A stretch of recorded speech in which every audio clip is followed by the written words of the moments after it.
It's a city of dreams, but dreams are easy. This woman gets things done.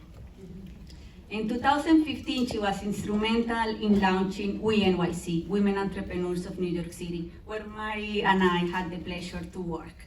That initiative at the time, even today, focused on helping women to open and grow their businesses.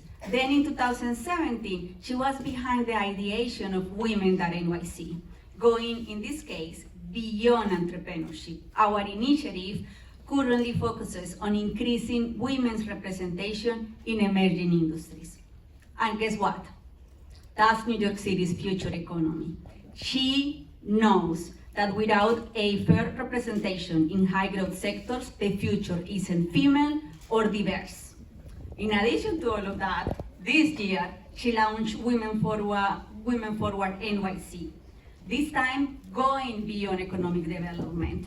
She led the first comprehensive long-term action plan to make New York City the best place for women, period. Establishing pathways to improve not only economic mobility, but also health, public safety, and housing. So none of that would have been possible without her. Now, to me, that's a doer. This is why no one could be better to talk about the power of doing, the power of taking action and getting things done than the New York City's first Deputy Mayor, Maria Torres-Springer. Let's welcome her to the stage.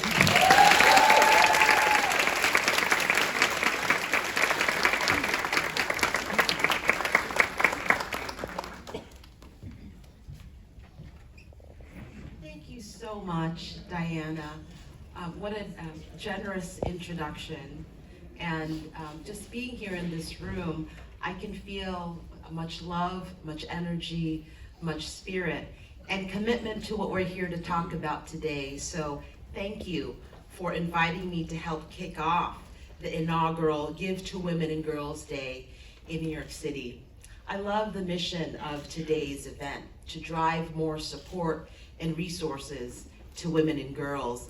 It's one that resonates with me deeply.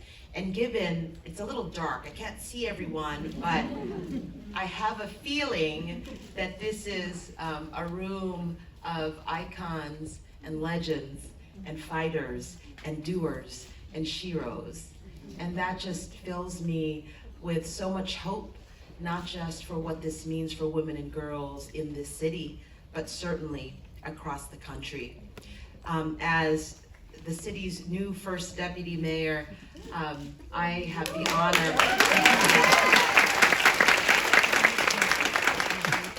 I have the honor of serving shoulder to shoulder with 300,000 public servants in this city, and such incredible women leaders across agencies, and my fellow deputy mayor sisters, as we like to call each other. And here's what I have always known to be true, that the work of government is never just about one person. It's not even about the people who are really serving in the roles today. If you look at just my story, which I know is emblematic of so many others across the city and across the country, you'll see that the fact that I'm standing here today as the first Asian American woman, first deputy mayor of New York City, it's really a testament to the promise that this great city represents. A promise that regardless of where your life story began, that you have a home here, that you have a chance here. And as a city of immigrants, what I do know as well is that we all carry the echoes of the choices that led our families to leave their homes and strike out for a better future. And so my ancestors, like many of yours, were strivers and survivors generation after generation. And I stand here today because of their strength and resilience, but in particular because of the strength and resilience of many women in my family. And so I thank them. We all know, of course, that this is not a simple time in our city. It's not a simple time in our country. It is a time of deep social fragmentation and profound political stalemate. But that doesn't mean that we will wring our hands or point our fingers. right? We're women, of course, and so we find ways to move forward and forward together. And that's exactly the opportunity that we saw in this administration. It's so many women leaders in, and continue to, in senior roles, and knew that we couldn't squander that opportunity.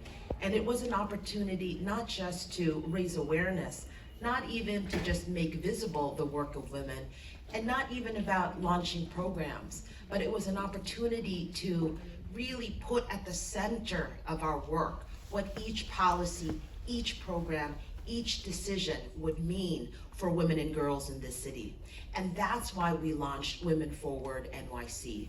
More than $50 million of city funding, coupled with so much support from different sectors across a number of programs and initiatives in public safety, in health and economic security. But as I mentioned, the aspiration there isn't just to advance some really great programs across those domains. It was to make sure that we were embedding across government agencies a real capacity to both think deeply and to think in a way that endures. And so that work can't just happen in government alone. And so days like this, I think, really do remind us that we're on this mission together. We're on this mission, as was mentioned earlier, we want to celebrate today, but make sure that this is a movement that is enduring. And I'll end here because I know there's been maybe a lot of worry, a lot of fear, question about what's happening in municipal government. I have had the fortune, this has been my life's work, the past 3 administrations, working with public servants across so many different policy domains, agencies over time. And I've reflected deeply on what it means to be in public service. And here's the best that I can come up with, which is where I'll end these remarks. I really believe that public service, it's both an act of faith and it's also an act of love. And when we do our best work, public servants, what we're doing is actually an act of unconditional love. We don't ask, what does it mean for me, or my sleep patterns, or what comes next after the end of this tour. We serve and we love because we know no other way.